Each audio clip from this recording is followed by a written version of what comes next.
And I think that's like the number one thing that you have to focus on is the difference between a good prequel and a bad prequel was all of the when the other than bad writing and effects and acting in the Star Wars prequels is whenever like Obi-Wan was in trouble, you know, it was like, oh no, Obi-Wan, don't fall, and it's like he's not gonna fall because I know. But if like he died and then became a clone and that was the Obi-Wan, we know like, whoa, here we go. I didn't know that. Jones, can you imagine? Can you Darth imagine Maul's just like, "Rah!"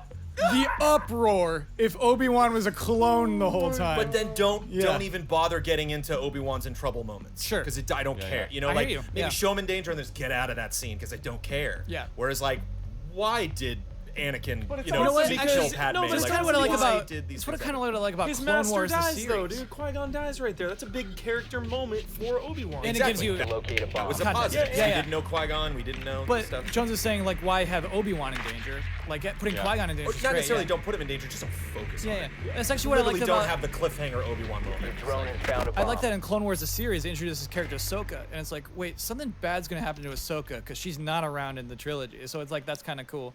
I really enjoyed the One Crazy Summer prequel on Netflix because they like make fun of it being dumb. They're like, this What is that a doesn't make prequel sense. It's a prequel to the original. No, not One Crazy Summer. Wet Hot American Summer. Sorry. There's a movie called One Crazy Summer that you should look up. It's very funny.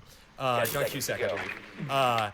But I will not. But they at the end of that they made it like 10 years seconds later before than the original, and so they're like, we're gonna have so much fun this weekend. We're gonna lose 10 years off of our diffuser has off been our age recovered. or something. So like they You allude located to the a fact bomb. like this Make doesn't your way make to its sense. location It's and completely defuse absurd. it. But they also, I think, talking prequels, they do some, I think, comedic, cheap things that prequels like to do. You know, they made someone an FBI background, like investigator, private or undercover Yeah. investigator. So the entire movie of Wet Hot American Summer that never comes up, and so it's kind of making fun of cheap stuff like that, revealing things about characters. I want to talk about what I believe is the best video game prequel, perhaps of all time, Metal Gear Solid 3. So, Metal Gear Solid 3, I'm gonna say, plays it a little loose with the lore, and I think that's the way to do it. The question was, you know, it adheres to the lore, and I think you do have to goose around with it a little bit, or you don't have to, but I think you have to allow yourself to. You have to allow yourself to tell a story you want to tell. And what Metal Gear Solid 3 sets out to do is give you context, give you understanding behind Big Boss, and I love that. Yeah. And it does find new and interesting stories to tell in a prequel. There is drama in there. That's why it succeeds so well, is Yeah. because Big Boss is in the NES ones, but you're still playing a Solid Snake for Metal Gear Solid. Yeah. You know, so when you play as a different character, Yeah. I love that. You're right. Whereas you look at something like Bomb God has of War been located. Ascension, Ooh, where yeah. it's like Kratos, and you totally know everything, like you know exactly where it's going beat for beat. You're like, this can't really surprise me at all. Because they didn't really capture his humanity as well, you know, because something like Last of Us with Ellie and Riley or Yakuza, you know, again, it's a different twist on the character. You see them before they're damaged or before they're on their journey that, you know, is in like the original You source must recover the material. diffuser. So I think God of War Ascension.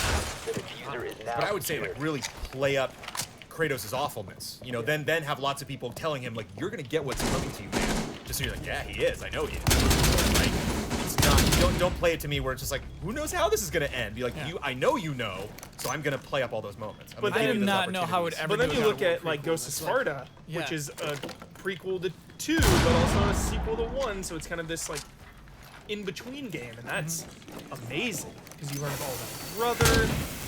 Yeah. That's a great story. Ghost of Sparta is good. Why though? Why? You learn. It's like the most human representation.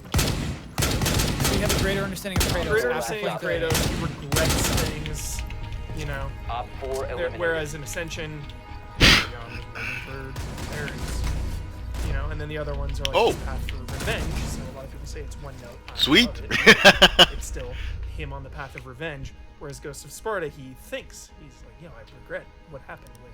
So Deimos. he's actually a better character in Ascension than he is in 2? Ascension? Yeah. Sorry, No. no. What's it called? Oh, Ghost of Sparta? He's a better character in Ghost of Sparta than he is in 2? I think so, yeah. That's interesting. Yeah. Yeah, like distance in the timeline from a thing also helps. You're right. In Metal Gear Solid 3 case, exactly. Yeah. But like